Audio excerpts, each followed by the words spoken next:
Hey, this is your bestie in grief, Ashley. Welcome to the Calm Sphere podcast, your official go-to safe space where we talk about grief, healing, mental health, faith, and nervous system support in a way that feels honest, gentle, and most importantly, human. You don't have to have it all together when you're here. You just have to show up, and I'm really glad you chose to do so today. Okay, so if you have been walking through the grief protocol with me, welcome back. You made it to step 2. And I want to say that out loud because getting through step 1 is not nothing. Coming home to your body, learning the breath, starting to notice where you hold tension, that takes courage. So if you did that work, even imperfectly, even if it was just once, I am very proud of you. And if you are jumping in here for the first time, welcome. This episode will absolutely stand on its own, but I do want to encourage you to go back to the start, which is episode 5, Intro to the Grief Protocol. It will give you the full picture of where we are going and why the order matters. Today we are going into step 2, feel it to heal it.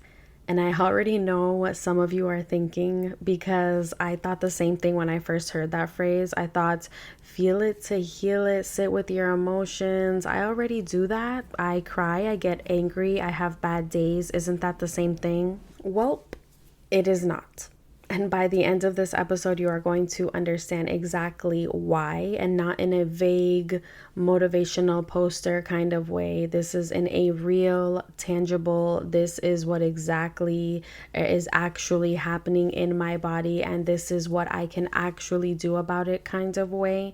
This episode is the deep dive, so get comfortable. We're going to be here for a little while, and I promise every single minute of it is going to be worth it. Let me start by dismantling something that I think keeps a lot of us stuck without even realizing it. Most of us believe that we are already feeling our feelings because we are sad, because we are angry, because we cry sometimes or snap at people we love or lie awake at 3 a.m. with our thoughts running a marathon. We think that experiencing an emotion is the same as processing it, but it is not. Here's the difference. Experiencing an emotion means the feeling is happening in you.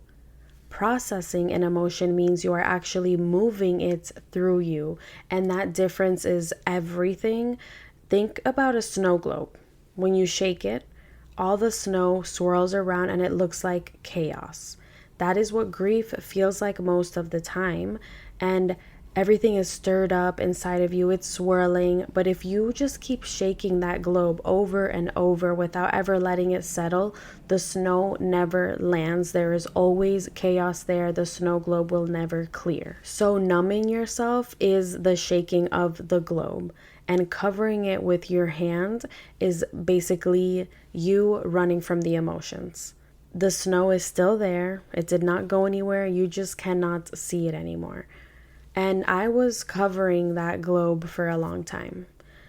The covering, the numbing, that was doom scrolling, painkillers, drinking, smoking, going out, staying busy. Every single one of those things was me shaking the globe and then covering it so I did not have to watch it swirl. And every single time I did that, the grief went deeper, not away. It went deeper and deeper. And here is what I know now. Emotions that are not processed do not disappear. They get buried, and every time we bury them a little deeper, it takes more and more energy to keep them down there. And eventually, this is the parts nobody warns you about. They stop staying buried. They start leaking into your relationships, into your body, into your choices, into your health. The grief will find a way out. You either choose when and how, or it chooses for you. And in my case, it chose for me. In March of 2025, in a hospital room, thinking I was having a heart attack. That was not a heart attack. It was a panic attack. My body finally was sending me a bill for everything I had refused to feel. All right, so we're talking about the body. It's body this, body that, body yada, yada, yada, yada. Let's talk about what somatic healing actually is. because this word does get thrown around a lot nowadays, and without enough explanation and that vagueness, it's a reason why people feel so intimidated by it. We talked about this in the last episode, but I just want to go over it again. Somatic just means of the body. That is it. Somatic healing is healing that happens through the body, not just the mind. And the reason this matters so much in grief is because grief is not a mental event. It is a full body event. Trauma and grief researcher Bessel van der Kolk wrote an entire book called The Body Keeps the Score. I was forced to read this, thank God. To get my bachelor's degree, I had to read this book, and the whole premise of the book is exactly what it sounds like. Your body remembers everything. Every loss, every shock, every moment of overwhelm that your brain decided was too much to process in real time, your body stored it. In the muscles, in the fascia, in your nervous system, in your gut, in your throat. You cannot think your way out of something your body is holding. You have to feel your way through it. And this is the thing that blew my mind when I really started to understand this. Feelings, emotions, and body sensations are not random. They are data. Every single one of them is your body trying to communicate something to you. That tightness in your chest is not just stress. That knot in your throat is not just anxiety. That heaviness in your stomach is not just sadness. Those are messages. And somatic healing is learning to speak the language your body has been using to reach you all along. I started to fully believe in somatic work after an experience I had about 10 years ago in Colombia. I went through a type of therapy, and this is just the name that kind of encompasses it because she did use a lot of modalities, but let's call it direct myofascial release. And I want to describe this to you because I think an illustration is better than anything else I could say with words to actually kind of communicate to you what I mean when I say trauma lives in the body. So the therapist applied intense pressure directly to my my trapezius muscles. Those are the ones that run across your shoulders and neck. And while she was holding that deep pressure, she asked me to name out loud everything I was carrying that was too heavy and not my responsibility. And as I started to say those things out loud, my body started releasing in ways I did not expect. I was shaking. Tears were coming from somewhere so deep, I did not even know they were there. And then another example, there was a moment where she applied pressure to my inner thighs, and she had me say out loud that I forgave myself for every sexual encounter that had not served me and had done me harm. And I want to tell you that was one of the most painful, but one of the most liberating experiences of my life. I was covered in bruises, and every second of it was worth it because what I felt leaving my body in that room was real. It was not metaphorical, it was physical. Grief and shame and trauma that had been living in my tissue for years started to move. That experience taught me something I have never forgotten. Just as it is painful to go through a traumatic experience, it is also painful to get it out of your body. The release is hard, but it is always, always worth it. Now, let's get really specific about the difference between re-experiencing an emotion and actually processing it somatically, because this is the thing that most grief content or grief educators completely gloss over. Re-experiencing an emotion looks like this. You get triggered, the feeling rushes in, you cry or you rage or you freeze, and then it passes. And then the next time you get triggered, the same thing happens at the exact same intensity. Nothing shifts, nothing moves. You are just reliving the same wave over and over without it taking you anywhere. That is not processing. That is doggy paddling in your trauma, in your grief. That is treading water. Processing an emotion somatically looks different. You feel the feeling come. You do not run from it, but you also don't drown in it. You let it flow through your body while at the same time you are creating signals of safety for your nervous system. You are essentially saying to your body, I feel this and I am also okay. This is intense, but I am also safe. And slowly over time, your body learns that it can survive this feeling. And when your body learns it can survive the feeling starts to lose its grip on you. That is the difference between drowning and learning to swim.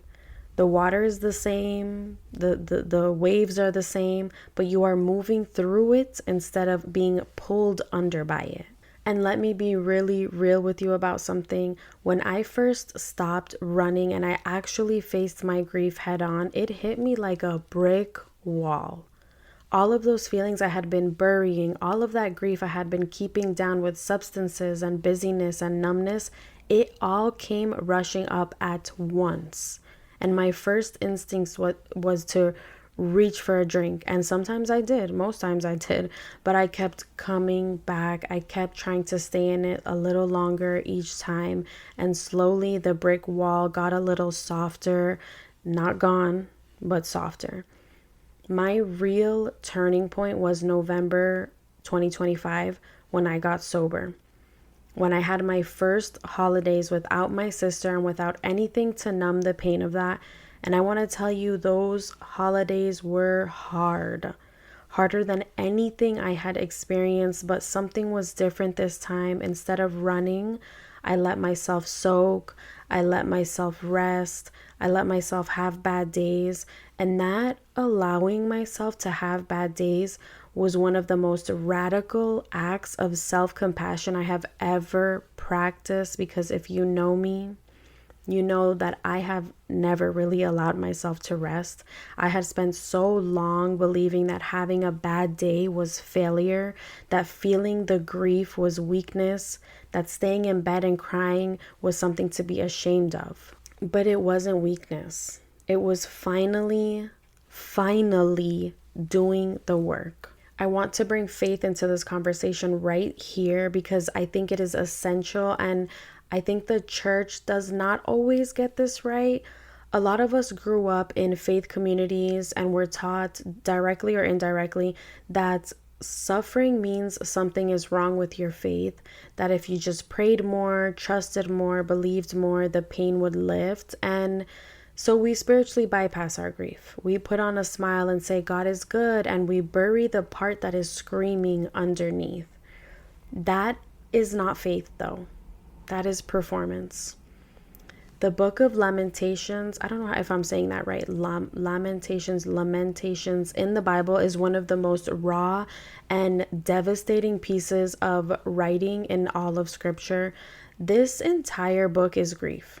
It is suffering written out loud before God with no tidy, perfect resolution, no lesson learned at the end, just a person in profound pain bringing every single bit of it to God and saying, I do not understand this and I'm devastated, but I'm still here. The Psalms are the same. David, a man described as being after God's own heart, cried out in anguish repeatedly. He questioned God. He expressed despair. He said things that would make a lot of modern church people uncomfortable. And God did not rebuke him for it. God received it. What this tells me is that feeling your grief fully is not a failure of faith. It is an act of faith. It is trusting that God is big enough to hold the full weight of your pain without flinching. It is believing that He meets you in the mess, not after you have cleaned it up.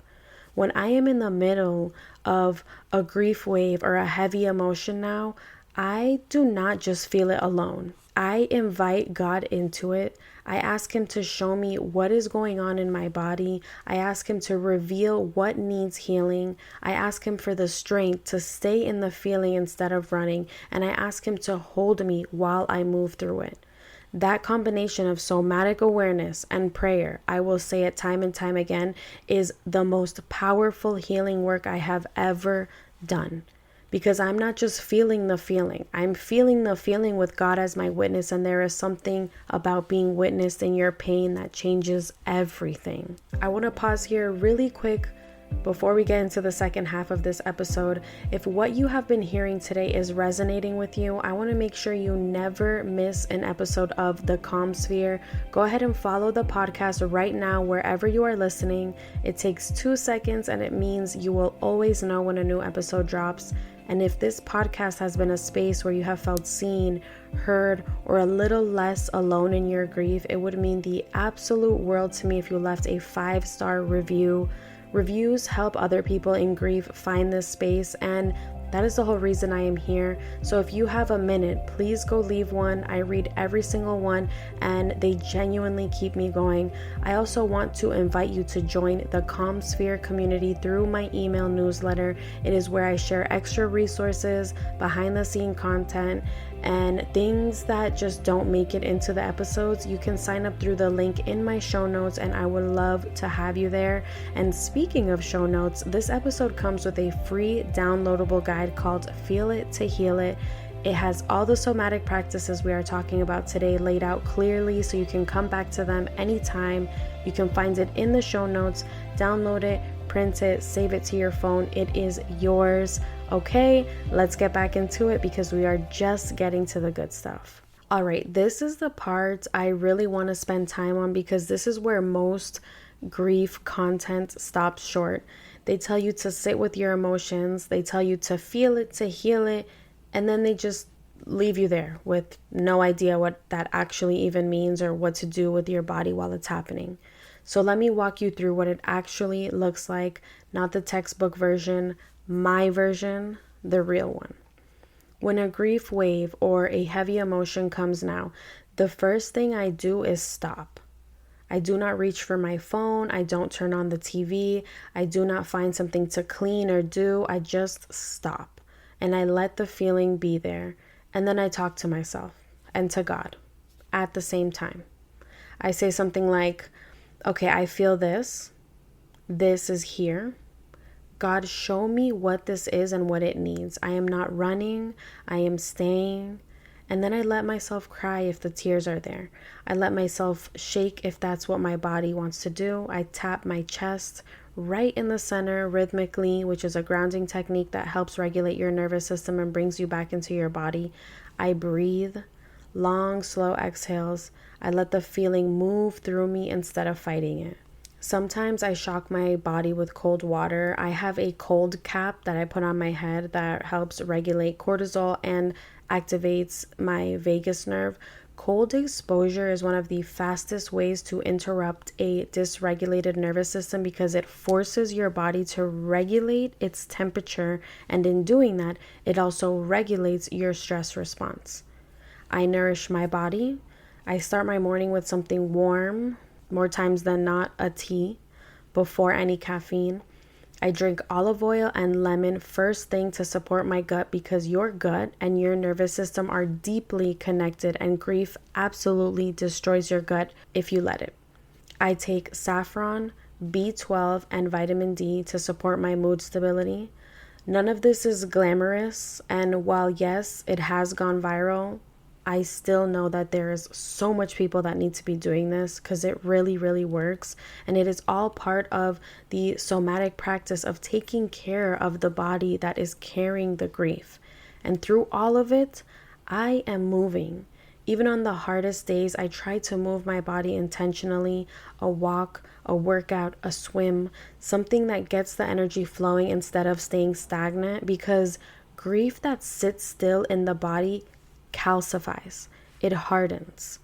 Movement keeps it fluid, keeps it moving toward the exit sign. This is what sitting with your emotions actually looks like. It is not passive. It is not just crying on the couch. It is active, intentional, compassionate presence with yourself and with God in the middle of the hardest feelings you have ever had to feel. Something that has happened to me and that I know happens to a lot of people in grief, and it can really be confusing and even scary if you don't understand what it is: spontaneous emotional release. This is when your body cries, shakes, feels heat or pressure, or releases emotion without an obvious trigger. You're working out and suddenly you feel the urge to cry and you don't even know why. You're in the shower and suddenly you're sobbing. You're doing something completely mundane and your body just starts releasing. This is not you falling apart. This is your body doing exactly what it is supposed to do. Remember when I said feelings and body sensations are data? This is your body finally finding a safe enough moment to let something go that it has been holding. So movement, warmth, stillness, safety. These create conditions where your nervous system goes, okay, we can release a little now. And it does. When this happens to me now, I don't panic. I used to panic and be like, what the heck is going on with me? I don't ask myself anymore what is wrong with me. I just say, okay, something needed to move. Thank you, body. And I let it move. That shift from confusion to trust is one of the most important things somatic work has given me. I trust my body now, and not perfectly and not always, but so much more than I used to.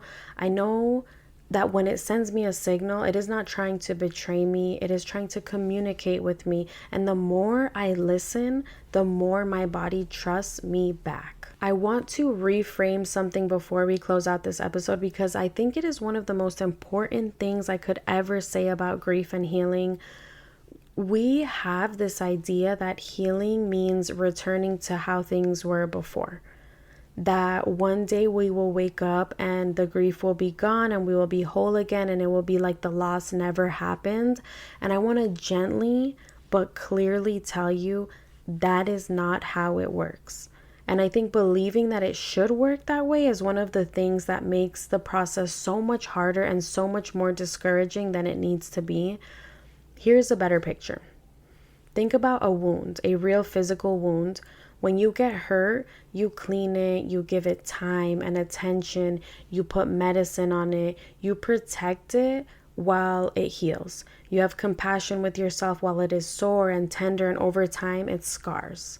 The scar is not a failure. The scar is proof that the wound was tended to, that you showed up for yourself and that healing happened. But the scar doesn't disappear, right? It follows you, you carry it, and sometimes it gets tender again when the weather changes, when something bumps up against it, and that's okay. That doesn't mean you did the healing wrong. That just means you are human and you love someone and that love left a mark on your body and your life. Grief does not fully heal like it never happened. It scars. And you learn to carry that scar with grace. And in carrying it with grace, you become someone who can sit with other people in their open wounds and say, I know how much this hurts. I have been here and here's what helped me. And that is the most beautiful thing a human being can offer another human being.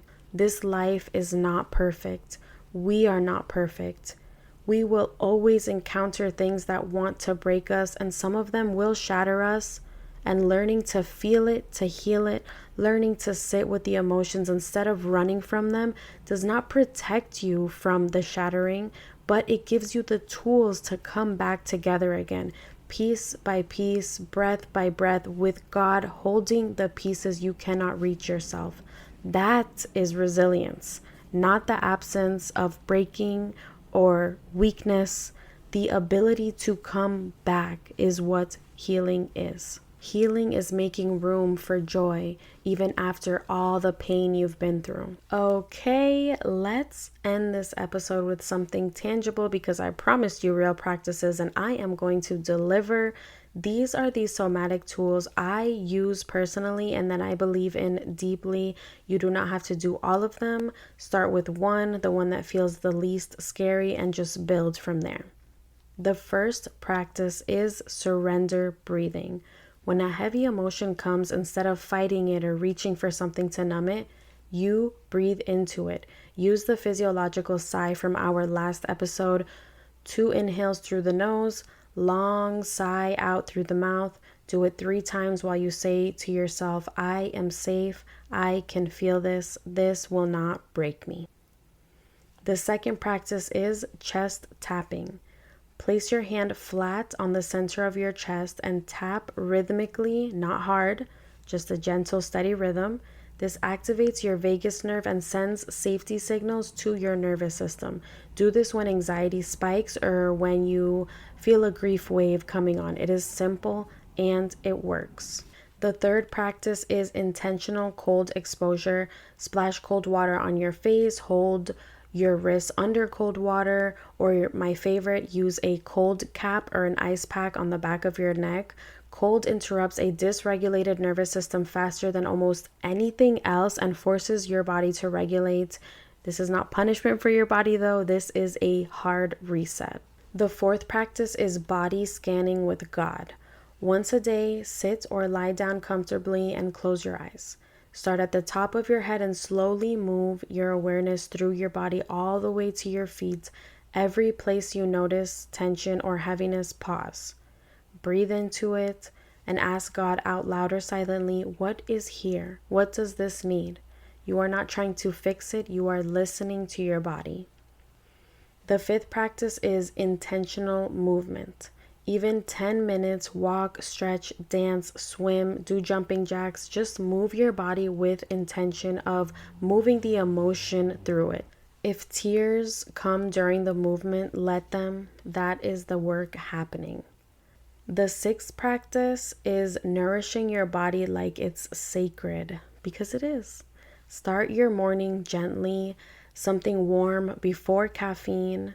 Supplements that support your mood and your gut, hydration, water with lemon and salt. Eat real food when you can. Your body is carrying something enormous and it needs fuel to do that work.